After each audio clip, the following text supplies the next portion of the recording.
मित्रांनो, तुमच्या इंजिनिअरिंगचे exam form कसे भरायचे याचा लाईव्ह डेमो या व्हिडिओत मी दाखवणार आहे। मित्रांनो, एक वरुण नावाचा विद्यार्थी, त्याचा मी पूर्ण फॉर्म भरून दिलेला आहे। सो ती प्रोसेस मी आता तुम्हाला व्हिडिओमध्ये दाखवतो, ती बघा। त्याच पद्धतीने तुम्ही तुमचा एक्झाम फॉर्म भरा। एक्झाम फॉर्म भरताना तुम्हाला कुठलीही अडचण येणार नाही। सो व्हिडिओ आपण सुरू करूया। ही प्रोसेस तुम्ही बघा आणि सेम वेने तुम्ही तुमचा फॉर्म भरा।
मित्रांनो, आतापर्यंत तुम्ही बघितलं की एक्झाम फॉर्म कसा भरायचा, तुम्हाला पूर्ण आयडिया आली असेल। सो आता काय करा, एक्झाम फॉर्म भरल्यानंतर जी प्रिंट तिचे ऑप्शन आहे ती प्रिंट काढा आणि त्या प्रिंटला जे पेमेंट तुम्ही केलं त्या पेमेंटची पेमेंट स्लिप ही जोडा। बघा, तुमची प्रिंट आणि पेमेंट स्लिप या दोन्ही गोष्टी एकत्र करा, अटॅच करा आणि दोन्हींची हार्ड कॉपी आपल्या एक्झाम सेक्शन मध्ये आता जमा करा। एक्झाम सेक्शन मध्ये जमा केली की बस तुमचा एक्झाम फॉर्म भरला गेला। सो या प्रोसेसने एक्झाम फॉर्म भरायचा, ठीक आहे। तसंच मित्रांनो, तुमचे first year, second year, third year बी कुठलेही विषय तुम्हाला टॉप करायचे, काढायचे, टेन्शन देताय, क्रिटिकलला आहे, नक्की पर्पल ॲट ऍप्लिकेशन डाउनलोड करा, ज्याची अँड्रॉइड आयओएसच्या वरून तुम्ही डाउनलोड करू शकता। त्यासाठी पर्पल ॲटलाही कॉन्टॅक्ट करा, खाली डिस्क्रिप्शन मध्ये नंबर आहे।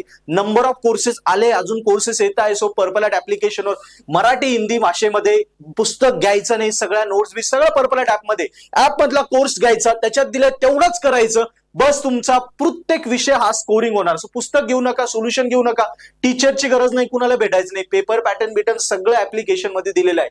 सो नक्की पर्पल ॲट ऍप्लिकेशन डाउनलोड करा, त्याच्यावरचे फ्री लेक्चर्स बघा, 10-10 मार्काचे, 12-12 मार्काचे, त्या आवडले तर नक्की कोर्सेस सबस्क्राईब करा, मित्रांनाही सांगा आणि तुमची इंजिनिअरिंग स्कोरिंग मध्ये काढा।